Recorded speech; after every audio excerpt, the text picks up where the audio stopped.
Assalamu alaikum wa rahmatullahi wa barakatuh. Que la paix, la miséricorde et les bénédictions d'Allah soient sur vous.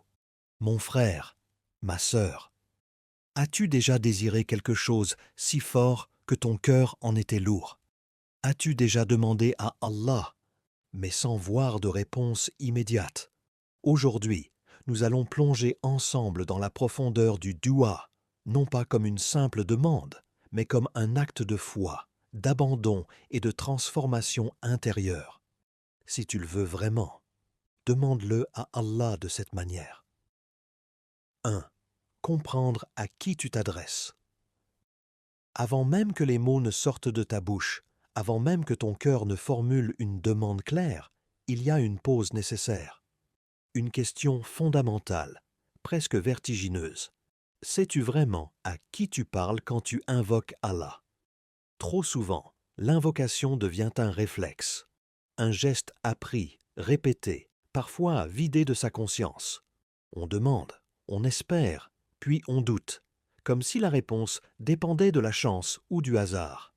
Mais Allah n'est pas une idée abstraite. Il n'est pas seulement celui vers qui on se tourne quand tout s'écroule. Il est Al-Alem, celui qui sait ce que tu caches même à toi-même. Ar-Rahman, celui dont la miséricorde te précède avant même ta demande. Al-Qadiyar, celui pour qui aucune situation n'est compliquée, aucun nœud impossible à défaire. Le Coran nous le rappelle avec une clarté troublante. Et lorsque mes serviteurs t'interrogent sur moi, alors je suis tout proche. Je réponds à l'appel de celui qui me prie quand il me prie. Sourate Al-Baqarah, verset 186. Il n'y a pas de conditions floues, pas de promesses repoussées. Il ne dit pas peut-être, il dit je réponds. Alors la vraie question n'est peut-être pas Allah va-t-il m'exaucer, mais plutôt pourquoi mon cœur doute-t-il encore alors que lui n'a jamais douté de moi? Partie 2. Une histoire qui réveille le cœur. Écoute attentivement, pas seulement avec tes oreilles, mais avec cet endroit discret en toi qui ressent avant de comprendre. Il y avait un homme connu pour sa piété, non pas parce qu'il parlait beaucoup, mais parce qu'il persistait. Depuis des années, il demandait à Allah la même chose, la même invocation, murmurée dans le silence de la nuit, les mêmes larmes, sincères, parfois épuisées. Et pourtant, au lever du jour, il continuait à marcher avec patience, comme quelqu'un qui sait que son Seigneur l'entend. Les saisons passaient, les situations restaient les mêmes. Un jour, quelqu'un, étonné, presque agacé, lui lança « Pourquoi continues-tu à demander alors que rien ne change ?» L'homme ne se défendit pas. Il ne se justifia pas. Il répondit simplement, avec un calme qui désarme. Ce que j'aime, ce n'est pas seulement la réponse. C'est le fait qu'Allah m'ait invité à lui parler. Ces mots ne parlent pas d'attente, mais de proximité. Ils rappellent que l'invocation n'est pas toujours une clé pour obtenir, mais souvent une porte pour revenir. Car au fond, l'apaisement ne vient pas toujours de ce qui change autour de nous, mais de ce qui se réveille en nous. Le Coran nous le souffle doucement. N'est-ce pas par l'évocation d'Allah que les cœurs s'apaisent? Sourate Ar-Ra'd, verset 28. Alors dis-moi, demandes-tu seulement pour recevoir ou pour te rapprocher de celui qui apaise ton cœur avant même de répondre? Partie 3. Demander avec humilité et vérité. Si tu veux vraiment quelque chose, arrête-toi une seconde. Observe la manière dont tu demandes. Est-ce une invocation ou une réclamation déguisée? Car il y a une différence immense entre supplier et exiger. Entre se présenter devant Allah le cœur ouvert et venir avec une liste de droits imaginaires. Allah ne nous doit rien. C'est nous qui lui devons tout. Demander avec arrogance ferme des portes invisibles. Demander machinalement fatigue le cœur. L'invocation n'est pas un formulaire à remplir, c'est une rencontre. Et toute rencontre sincère exige une présence réelle. Le prophète Muhammad, que la paix et le salut d'Allah soient sur lui, l'a exprimé avec une clarté saisissante. Invoquez Allah avec certitude qu'il répond, et sachez qu'Allah ne répond pas à une invocation venant d'un cœur distrait. Hadith Tirmidhi. Un cœur distrait parle, mais ne se tient pas devant Allah. Un cœur présent, lui, tremble parfois, hésite, pleure. Il demande avec vérité. Alors demande, avec un cœur éveillé, avec des larmes qui ne cherchent pas à impressionner, avec une âme consciente de sa petitesse. Car Allah aime cette posture-là. Le Coran l'enseigne sans détour. Invoquez votre Seigneur avec humilité et discrétion. Sourate Al-A'raf, verset 55. Et maintenant, sois honnête avec toi-même. Quand as-tu parlé à Allah pour la dernière fois?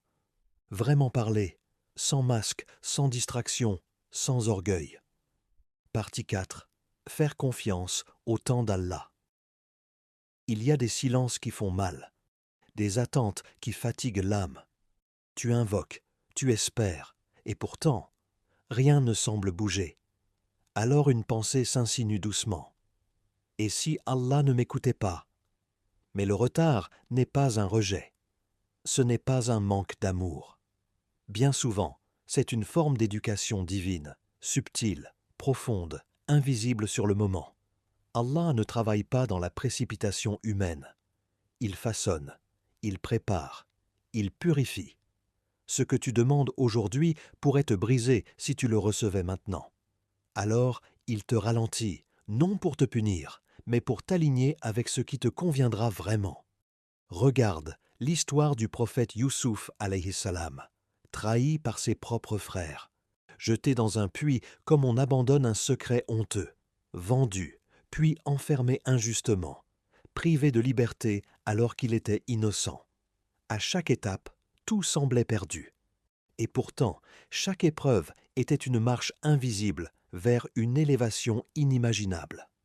Ce n'est qu'à la fin que le sens apparaît. Ce n'est qu'après que le plan se révèle. Le Coran nous rappelle cette vérité qui dépasse notre logique. Allah est le meilleur des planificateurs. Sourate Al-Anfal, verset 30. Alors pose-toi cette question, doucement. Et si ce retard que tu redoutes était en réalité une miséricorde déguisée, travaillant pour toi pendant que tu pensais être oublié? Partie 5. Accepter la réponse, même si elle est différente. Il arrive un moment où l'invocation change de visage. Tu as demandé, tu as insisté, tu as espéré, et la réponse arrive, mais pas sous la forme que tu attendais. C'est souvent là que la foi est mise à nu. Car croire, ce n'est pas seulement parler à Allah quand tout va mal, c'est aussi reconnaître sa sagesse quand son choix diffère du tien. Allah répond toujours, pas parfois, pas quand il veut bien, toujours. Mais sa réponse emprunte des chemins que notre cœur impatient ne comprend pas toujours. Parfois, il te donne exactement ce que tu demandes, et ton cœur exulte. Parfois, il te prive de ce que tu voulais, parce qu'un mal plus grand se préparait dans l'ombre. Et parfois encore, il garde ta demande intacte, non pour l'ignorer, mais pour t'en récompenser pleinement dans l'au-delà, là où rien ne se perd. Nous jugeons avec une vision étroite. Allah, lui, voit l'ensemble. Le Coran nous confronte à cette réalité avec une sincérité dérangeante. Il se peut que vous détestiez une chose alors qu'elle est un bien pour vous. Sourate Al-Baqarah, verset 216. La vraie foi commence peut-être ici. Pas au moment où tu demandes avec ferveur, mais au moment où tu acceptes, avec paix, que la réponse d'Allah est toujours meilleure que ce que ton cœur avait imaginé. Mon frère, ma sœur, si tu le veux vraiment, rapproche-toi d'Allah avant de lui demander, purifie ton intention, sois patient et fais-lui confiance, même dans le silence. Allah dit, et quiconque place sa confiance en Allah, il lui suffit. Sourate At-Talaq, verset 3. Appel à l'action. Si cette vidéo a touché ton cœur, abonne-toi à la chaîne. Partage cette vidéo avec quelqu'un qui a besoin d'espoir aujourd'hui. et écris dans les commentaires « Je fais confiance à Allah », qu'Allah apaise vos cœurs, exauce vos invocations et vous rapproche de lui. Wa assalamu alaykum wa rahmatullahi wa barakatuh.